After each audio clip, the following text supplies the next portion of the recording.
In the summer of 1587, a group of 115 English settlers crossed the Atlantic Ocean with one goal: to build England's first permanent colony in the New World. The group included men, women, and children. They settled on Roanoke Island, just off the coast of what is now North Carolina. Their leader was Governor John White.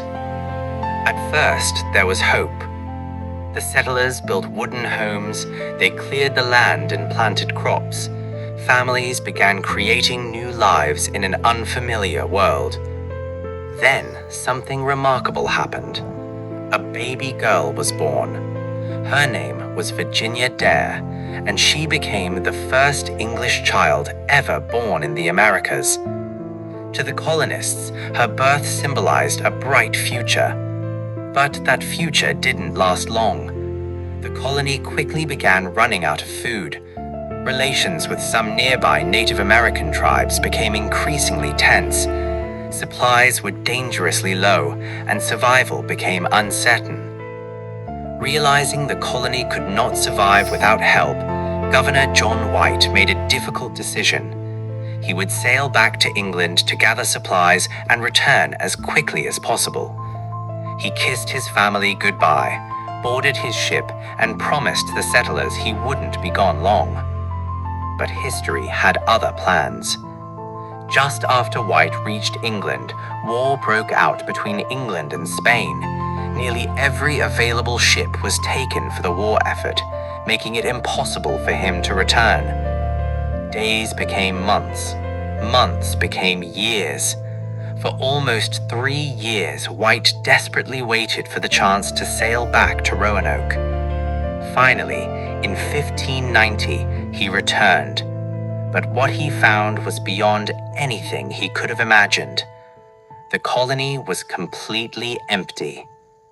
Every single person was gone. No men, no women, no children, no bodies, no graves.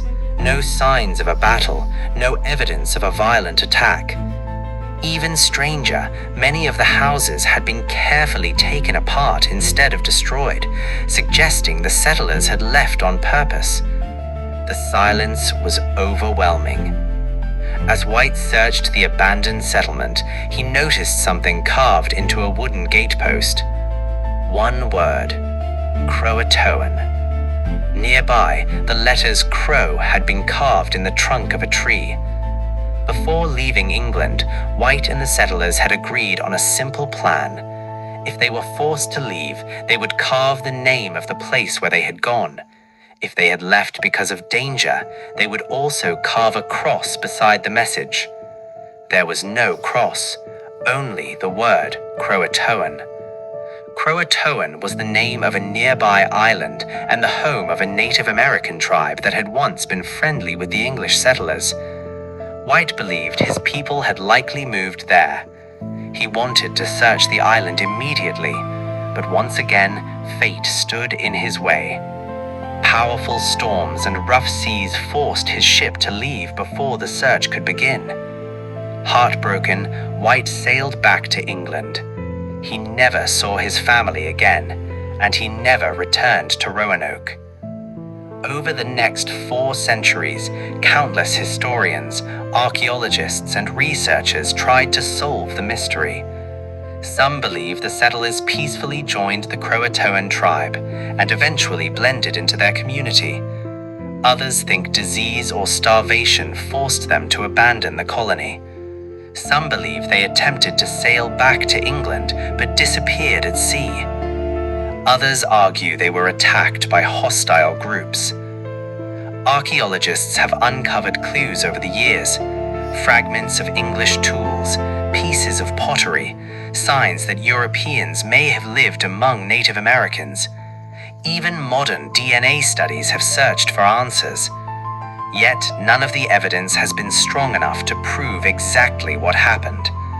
More than 400 years later, the Lost Colony of Roanoke remains America's oldest unsolved mystery.